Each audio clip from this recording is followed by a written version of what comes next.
Today's all about counting your blessings, so we're on day 1. The quote goes, "When I started counting my blessings, my whole life turned around." And that's by Willie Nelson. No, it isn't. It's by Willie Nelson. Who's Willie Nelson? He's bound to exist. I'll look him up later. This was by Willie Nelson, who is a singer-songwriter in the world of country music that you might have heard of. So here we go. You will have heard people say to count your blessings, and when you think about the things you're grateful for, that's exactly what you're doing. But what you may not have realised is that counting your blessings is one of the most powerful practices you can ever do, and it will magically turn your whole life around. When you're grateful for the things you have, no matter how small they may be, you will see those things instantly increase. If you're grateful for the money you have, however little, you will see your money magically grow. If you're grateful for a relationship, even if it's not perfect, you will see it miraculously get even better.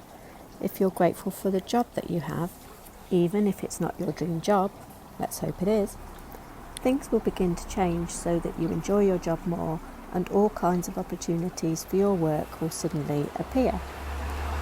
The flip side is that when we're not counting our blessings, we can fall into the trap of unintentionally counting negative things.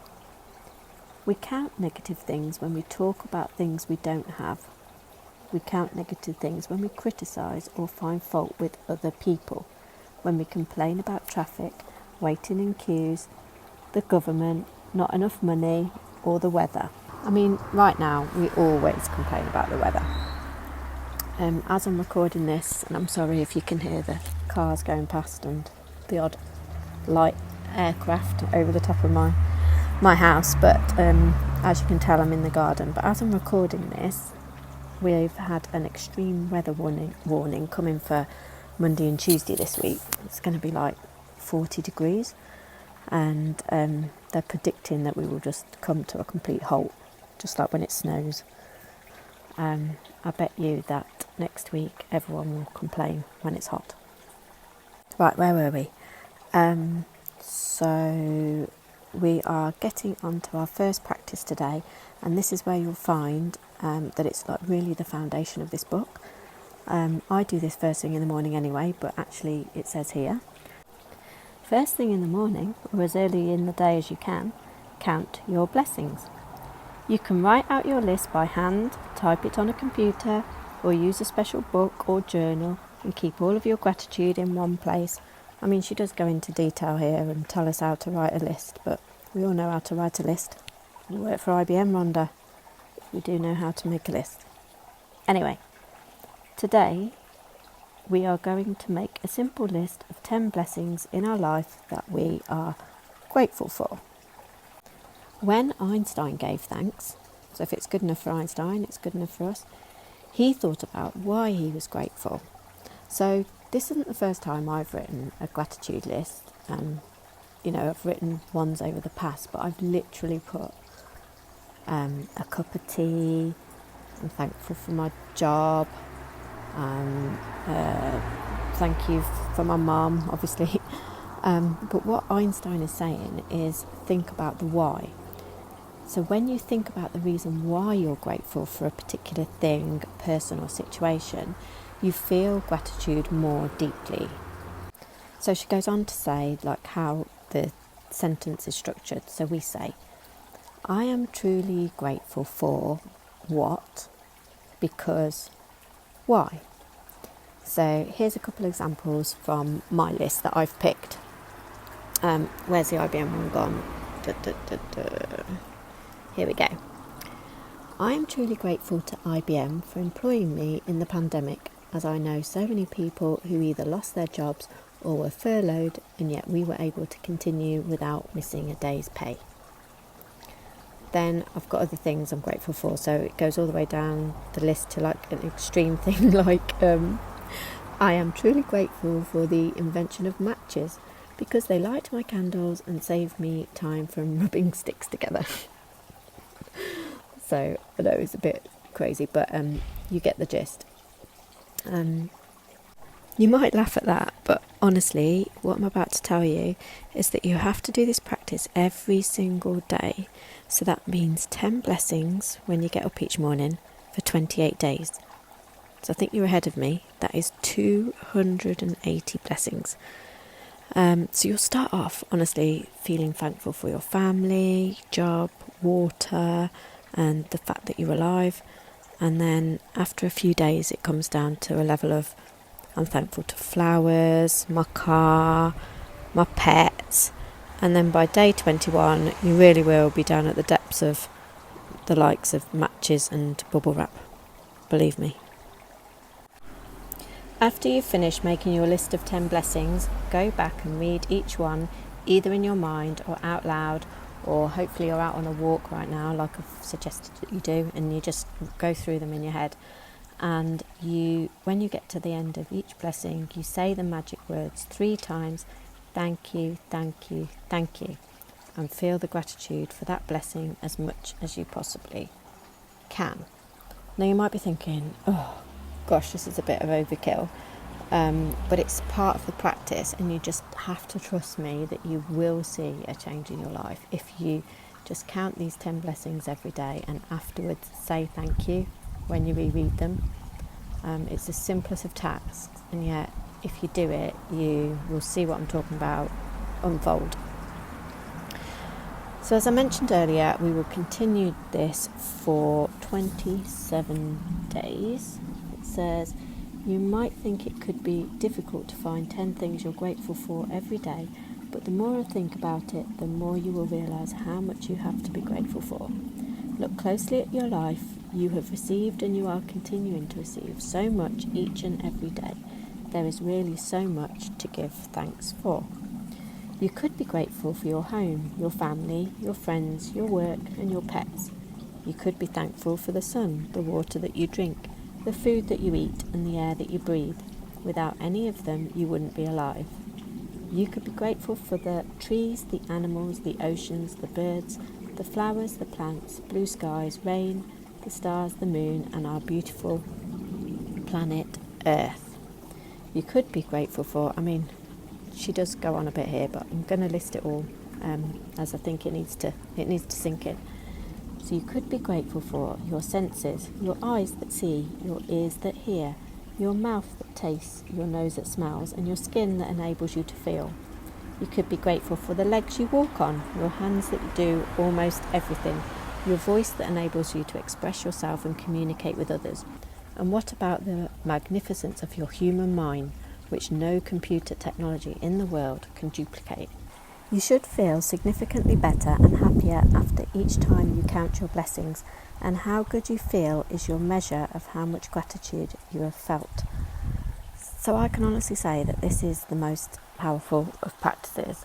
I'm only on day 5, as I mentioned before, because I'm a little bit way ahead until I started thinking that I was going to record these. So I've had to come up with 50 blessings so far. And to say that I'm in a good mood for the rest of the day is an understatement. What I do is I try and look at the day ahead and think what I'm grateful for about today. So for example, the other day I was going to London, to York Road, and I got out my iron, which believe me is hardly ever in use, and then that day I got to thinking like how thankful I was for the iron, and also the fact I've got a washing machine and that I hadn't had to wash my clothes by hand or like use a mangle from the Victorian times. And now I've just read the 50 things through, picking out examples. I realised that the one where I was thankful for my brother was on the next day. So I really hope that if ever I die, that my family don't find this book and they'll be like, look, Liz has made a list of blessings that she's truly thankful for, and then realise that he's after my brother's comes after the washing machine. I can just picture it now. Hopefully for me that day is a long way off, and even better that they never find my book. So back to the real book. The more gratitude you felt, the happier you will feel and the faster your life will change. Some days you will feel happy really quickly, and other days it may take a little longer. But as you continue to count your blessings every day, you will notice a bigger and bigger difference in the way you feel each time, and you will see your blessings magically multiply. Yes, please. So to recap day 1, the first thing in the morning, you make a list of your 10 blessings. Then you write why you're grateful for each one. You reread your lists, and either in your mind or out loud, at the end of each one you say thank you 3 times. And this will be something we do every morning. So, see you tomorrow for day 2. Day 2 is actually called the Magic Rock. So I do need to tell you about that, because you need a magic rock first. So let me just read this paragraph. So first of all, you need to find a magic rock or stone. Choose a small size that fits in the palm of your hand and that you can close your fingers around. Choose a rock that is smooth, without sharp edges, not too weighty, and that feels really good in your hand when you hold it. You can find a magic rock from your garden or a riverbed or beach or a park. If you don't have access to any of these places, then you may already have one already. So I already had mine because during lockdown I walked a lot. I think we all did. We all found walks around our local area that we never knew existed.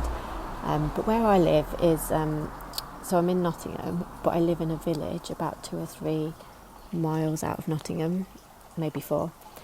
And there's lots of fields all around. So I walked with my neighbour using walkie-talkies actually. That's a whole other story.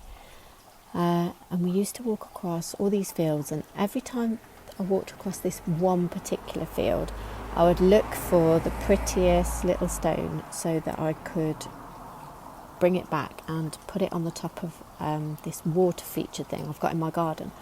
So you'll see on the picture tomorrow a picture of this water feature with a load of little stones on the top, and they are all from this field that I picked up during lockdown to remind me of lockdown and everything that we can be grateful for now it's over. So I use that one. You might already have one, but if not, today's task is also to go out and find a rock. So that's the only 2 things you have to do today, is to count the blessings and find your rock. I promise you it's not going to be onerous or hard work. It's literally 10 minutes of your day, and you never know, it might be for the best 10 minutes of your day by the end of the 28 days. So see you tomorrow. Bye. By the way, I did promise I would look up whether a Willie Nelson existed. Not Willie Nelson, as we already know he's a songwriter, but whether there was a Willie Nelson. And guess what? There is one on Wikipedia. He was a Scotland international rugby union player. So there you go. Listen to this. He also had a cricket career. He served in the military in World War I, and then he went on to become a barrister. What a legend.